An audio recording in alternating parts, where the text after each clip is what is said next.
A polícia do Rio de Janeiro diz ter provas suficientes de que a psicóloga Júlia Pimenta matou o namorado, o administrador de imóveis Luiz Marcelo Ormonde, com um brigadeirão envenenado.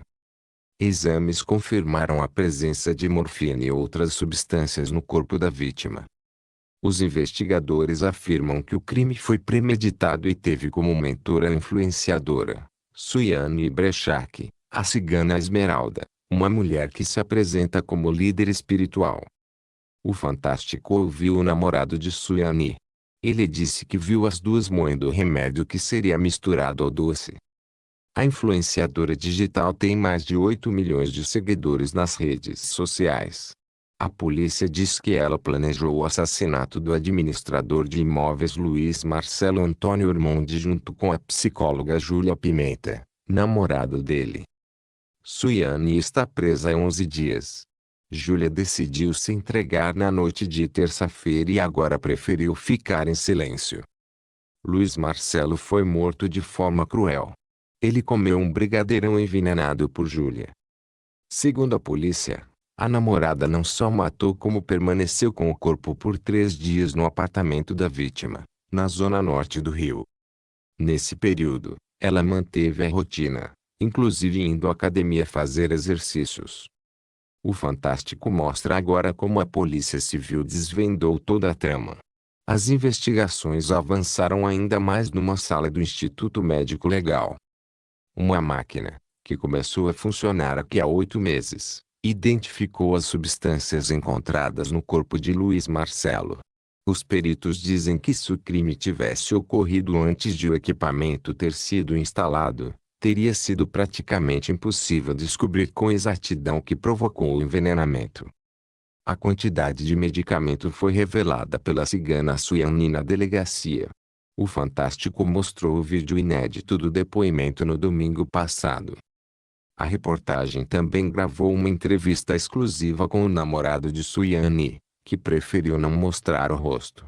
Ela chegou a falar que a Júlia mandou uma mensagem para ela: Suiane, assim, eu vim aqui malhar e ele está lá mortinho. Depois ele falou sobre uma cena suspeita. Mesmo assim, não procurou a polícia naquele dia. Eu vi a Júlia moendo o remédio lá de cima da pia lá de casa. Entendeu? Esfarelando o remédio. Elas pegaram esses pozinhos do remédio que estava virando pó, colocavam tipo no saquinho de sacolé. Dava um nó, guardou. As investigações mostram que cerca de 3 dias depois da morte de Luiz Marcelo, Júlia seguiu para a região dos Lagos do Rio com o carro da vítima. O veículo foi entregue a Suiane, como parte do pagamento de uma dívida de R$ 600 mil pelos trabalhos espirituais realizados em Júlia. O carro estava cheio de objetos de Luiz Marcelo, retirados do apartamento por Júlia. Depois, o veículo foi entregue a outro personagem dessa história, Victor Chaff, ex-namorado de Suiane, que responde em liberdade pelo crime de receptação. Depois de 2 semanas de investigação, a polícia diz ter provas suficientes para afirmar que o crime foi planejado com meses de antecedência. Quando Júlia se mudou para a casa de Luiz Marcelo, um mês antes da morte dele, ela namorava também outro homem. Mas chegou a afirmar que ia se afastar por um mês porque iria trabalhar na casa de uma mulher como babá. Júlia sustentava a mentira enviando fotos do suposto local de trabalho e das crianças que cuidava. Em áudios, uma mulher chamada Natália simula a contratação da Júlia. A tal Natália, porém, era Suiane, segundo a polícia. Ainda de acordo com a polícia, a desculpa que Júlia arranjou para ficar um mês longe do namorado era, na verdade, o tempo determinado para matar Luiz Marcelo.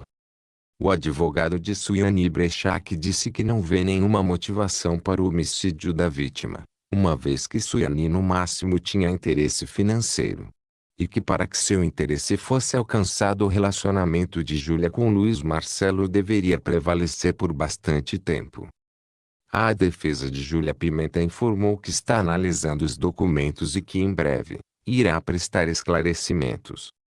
A polícia afirma que foi um crime por questões financeiras. Júlia e Suiane queriam ficar com os bens da vítima, que era dono de imóveis no Rio.